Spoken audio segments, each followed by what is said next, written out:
네, 안녕하세요. 재테크왕 곤돌이의 곤돌입니다. 네, 오늘은 그 DS 단석이라는 기업이 주가가 아무 이유 없이, 네, 뭐 이유 없다라고 표현하기 좀 그렇지만 딱히 뉴스라든지 재료 없이 주가 상승이 조금 있었더라고요. 그래서 왜 DS 단석이라는 기업이 주가가 올라갔는지 그걸 그리고 컨트롤하는 그 세력의 비밀에 관해서 오늘 영상을 좀 촬영했으니까 여러분들 투자하는데 많은 도움이 되셨으면 좋겠습니다. 특히 DS 단석 주주분들 같은 경우 꼭 영상을 참고해 주시면 좋을 것 같아요.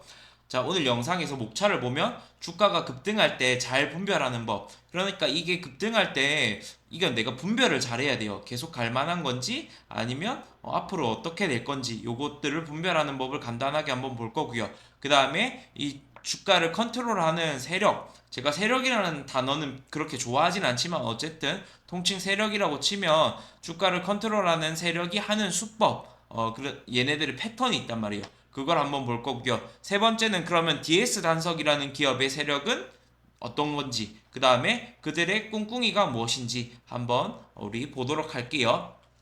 자, 주가가 급등할 때 잘 분별하는 법 해서 주가가 급등할 때 뉴스가 나오면서 급등하는 경우가 있어요. 뭐 이런 경우가 사실 많죠. 근데 그 뉴스가 나오면서 급등하는 경우는 사실 그 뉴스는 급등하기 위해서 이게 다 이렇게 연결돼 있고 조작돼 있는 경우가 사실 많습니다. 그래서 주식 같은 경우는 뉴스 띄우면서 세력들이 물량을 조금씩 정리합니다. 근데 그 뉴스의 재료가 강하거나 모멘텀이 강하다라고 치면 그 주가가 급등했다가 다시 밑에서 잡습니다. 그 다음에 다시 급등시킵니다. 어떤 형태로 많이 가냐면 보시면 이렇게 주가가 뉴스 띄우면서 이렇게 올라가겠다 맞죠? 그러면 조금씩 조금씩 팝니다. 여기 고점에. 팔았다가 이 재료가 일시적이지 않는다라고 하고 앞으로 상승 모멘텀이 계속 남아있다라고 치면 판단되면 주가를 다시 이렇게 떨어뜨리죠. 떨어뜨리다가 이렇게 옆으로 횡보하거든요. 그럼 요때 잡습니다. 물량을. 잡아갖고 다시 재료 띄우면서 뉴스 띄우면서 이렇게 올려버리죠. 네, 요게 얘네들의 패턴이에요. 뉴스 띄우면서 하는 패턴이기 때문에 요런 형태로 간다고 보시면 좋을 것 같아요. 근데 이때 완전히 나간 것이 아니라면 하락 시에는 거래량이 크지 않음. 그래서 주가가 이렇게 올라갔다 떨어질 때 거래량 없이 떨어지면 세력들이 나가지 않았던 부분이라고 보시면 될 것 같습니다.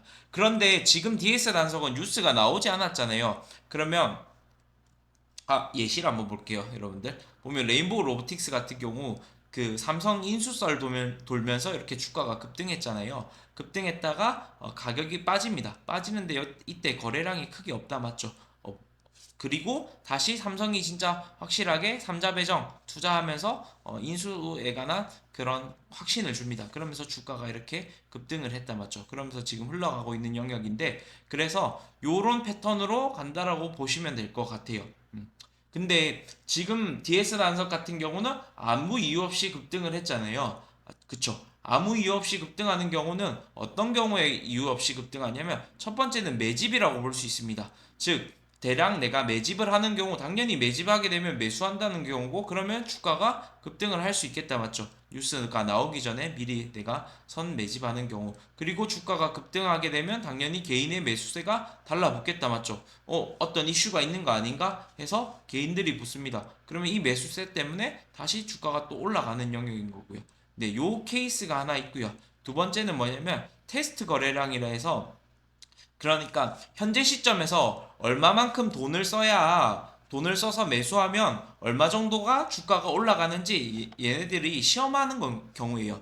그러면 그래야 이거를 내가 한번 테스트를 해봐야 나중에 진짜 주가가 올려야 될 때 얼마만큼 돈이 필요하고 얼마만큼의 거래량이 필요한지 이런 것들이 계산을 해갖고 자금을 마련할 거잖아요. 그러니까 요거를 이제 시험해보는 역할입니다.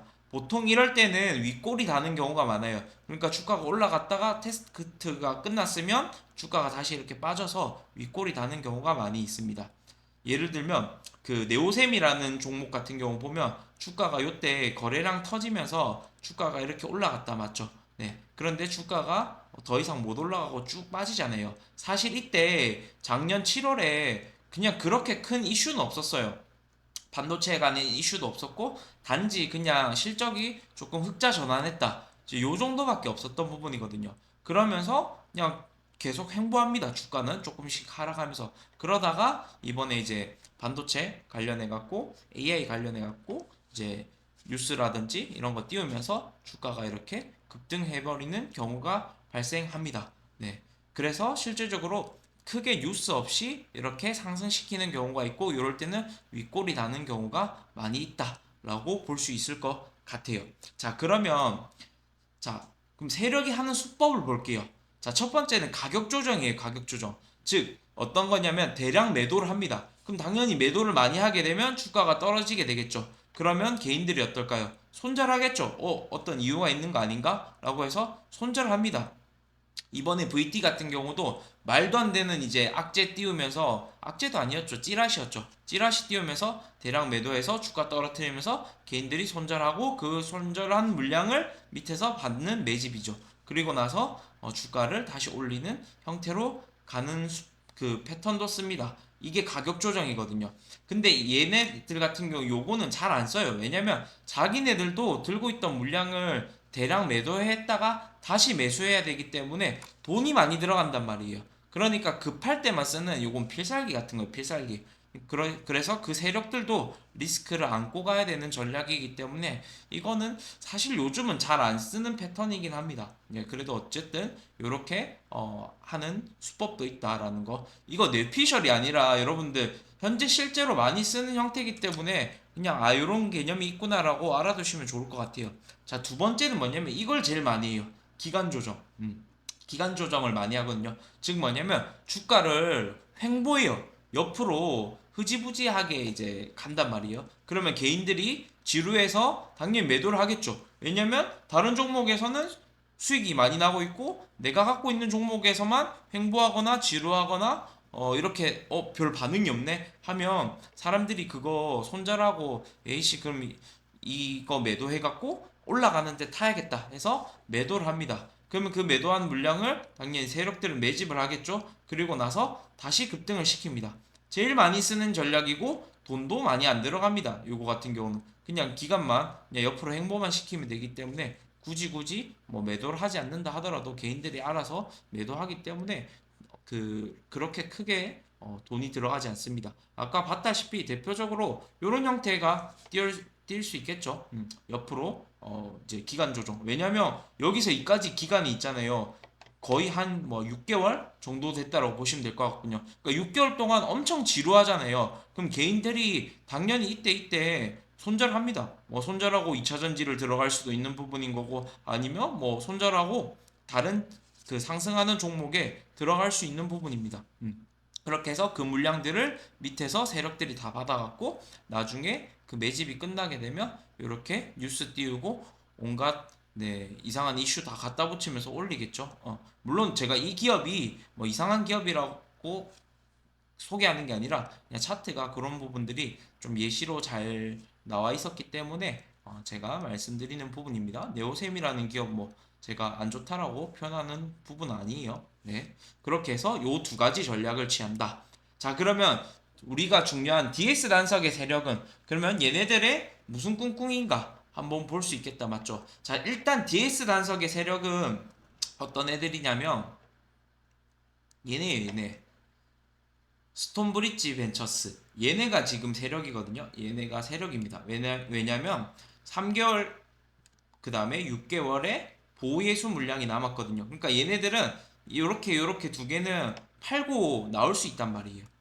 보면 그 스톤브릿지가 들고 있는 물량이 즉 한 18% 정도 되거든요. 그러면 상장 후 3개월에 8.5%짜리 물량이 풀리고 상장 후 6개월에 그 10%짜리 물량이 풀립니다. 그러니까 3개월, 6개월 단위로 얘네들이 엑시트하고 나갈 수 있는 부분이란 말이에요. 자, 그러면 여러분들이 스톤브릿지라고 생각하면 올려서 팔겠는가 아니면 낮춰서 팔겠는가 생각해 보면 되죠. 여러분들이 세력이라고 하면 결국 기술적 분석은 심리예요. 심리. 여러분들 얘네가 어떤 식으로 이 주가를 컨트롤할 건지. 자, 그러면 당연히 올려서 팔지 않을까라고 생각할 수도 있겠죠. 맞잖아요. 근데 여러분들 보면 보통 신규 상장주 같은 경우는 보호예수 물량이 많이 있잖아요. 그러면 보호예수 물량이 있어갖고 주가가 계속 떨어지는 경우들이 많이 있거든요. 맞잖아요. 그리고 대부분의 신규 상장주는 보호예수 물량이 있기 때문에 요 전에 주가가 올라가지 않고 떨어지다가 보호예수 물량이 나오면 더 주가가 떨어지는 경우가 많이 있습니다. 대부분 신규 상장주가 그렇고요. 그러면 DS 단석 같은 경우도 이런 경우 아닌가라고 볼 수도 있겠죠. 생각할 수 있잖아요. 그렇지만 왜 그렇게 가지는 부분이냐면 이미 그런 경우는 이미 떨어진 상태에서 팔아도 기업이 고평가라고 판단되면 그냥 주가를 올리지 않고 매도를 합니다. 그러니까 주가 같은 경우는 상장 전에 굳이 올릴 필요도 보유예수 물량이 풀리기 전에 매도할 필요도 없어요. 주가를 올려서 매도할 필요도 없고 이미 떨어져 있는 상태에서 팔아서 얘네들은 이득이란 말이에요. 왜냐면 기업 자체가 이미 상장해서 신규 상장할 때 첫날부터 뻥튀기가 많이 됐다라고 하면 그냥 매도를 하고 나오는 경우가 많이 있습니다. 특히 신규 상장 같은 경우는 이제 상장하면서 뻥튀기라든지 고평가가 많이 되는 부분이다, 맞죠? 그렇기 때문에 그럴 경우에는 굳이 주가를 컨트롤해서 올리지 않고 그냥 매도하고 나오는 경우가 많이 있습니다. 그래서 고평가 기업은 그리고 가격 올려서 팔기가 어려워요. 왜냐면 고평가 기업을 주가를 내가 올려버리면 사람들은 어떨까요? 안 그래도 고평가라 갖고 언제 팔지 생각하고 있는데 얘네가 기본적 분석을 해봐도 메리트가 이제 그렇게 없네? 라고 생각이 들 거잖아요. 고평가 기업이 주가가 많이 올라가면. 그럼 개인 매도가 당연히 많이 나옵니다. 그래서 고평가 기업은 세력들도 주가를 올리는 게 쉽지가 않습니다. 특히 신규 상장 같은 세력들 같은 경우는 고평가 기업은 상장시키고 나서 주가를 올리지 않고 그냥 기간이 되면 알아서 팔고 나옵니다. 그래서 처음부터 기업 분석이 중요해요. 이 기업이 상장을 했는데 재무제표라든지 이런 것들을 봤었을 때 고평가인지 아니면 그래도 실적이 나름대로 있고 앞으로의 성장성이라든지 이런 것들이 있는지 그거는 이제 제가 DS 단석 기업 분석 영상에서 충분히 잘 말씀드렸기 때문에 제 영상 참고해 보시면 좋을 것 같고요. 자, 보세요. 그리고 세 번째는 이 DS 단석의 유통 주식 수가 140만 주밖에 안 돼요. 보시면 140만 주밖에 안 되거든요. 유통 가능한 주식 수가. 그러면 결국은 뭐예요? 품절주예요, 품절주. 여러분들 감이 오시죠? 즉 140만 주밖에 유통되지 않고 있기 때문에 완전히 이거는 세력들이 가지고 놀 수 있단 말이에요. 네. 유동 주식 수가 그렇게 많지 않기 때문에 그리고 얘네 같은 경우는 당연히 유통 주식 수가 많지 않으면 얘네들을 증자라든지 무상 증자를 할 수 있고 그 다음에 한 주당 가격이 높잖아요. 지금 뭐 20몇만 원 이렇게 하기 때문에 그럼 결국은 이제 증자를 할 수밖에 없는 시나리오로 갈 수밖에 없단 말이에요. 그래서 이런 것들도 나쁘지 않은 앞으로 남은 이슈라고 볼 수 있습니다. 자, 그럼 이렇게 본다라고 치면 여러분들이 DS 단석의 세력이 스톤브릿지라고 생각하시면 어떻게 하실 것 같아요? 지금부터의 주가 흐름을 더 떨어뜨릴 것 같으세요? 아니면 어느 정도 떨어뜨렸다가 얘네들이 계획한 물량이 매집이 되면 주가를 다시 올릴까요? 그리고 DS 단석의 재무제표라든지 기본적 분석을 했었을 때 이 기업이 고평가라고 생각이 드세요? 아니면 저평가? 뭐 저평가까지는 아니더라도 그래도 과도하게 주가가 높다라고 생각 드시지는 않으신가요? 그러니까 그것들을 여러분들이 체크해 봤었을 때 어떤지를 봐야 될 것 같아요.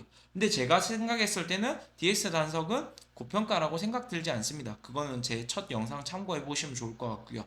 그리고 제가 만약에 세력이라고 치면 어느 정도 밑에서 매집했다가 올리겠죠. 여러분들 제 주식 뭐 하루 이틀 하시는 거 아니잖아요. 물론 뭐 이제 초보분들은 그럴 수 있겠지만, 네. 분명히 여러분들 주식은 항상 보면 이렇게 쭉 떨어뜨렸다가 옆으로 갔다가 어느 정도 요 기간이 채워지잖아요. 매집이 되면 요렇게 다시 올립니다. 올린단 말이에요. 재료가 분명히 어느 정도 상승할 만한 재료라고 치면 근데 이 기업의 재료는 어때요? 그쵸? 친환경 맞잖아요. 그런 부분들 기업 분석 영상 보세요. 네, 그렇기 때문에 성장성도 저는 나쁘지 않다라고 보기 때문에 DS 단석 같은 경우는 그래서 제가 첫 영상에서 물려도 괜찮다 얘네들은 어쨌든 매집 어느 정도 하면 실적도 받쳐주고 그 다음에 성장성도 있기 때문에 주가는 네, 올릴 것이라고 저는 판단이 됩니다. 그래서 주주분들 너무 걱정 안 하셨으면 좋겠습니다. 네, 어쨌든 제 생각이니까 참고하셔서 잘 투자하시면 좋을 것 같습니다. 감사합니다.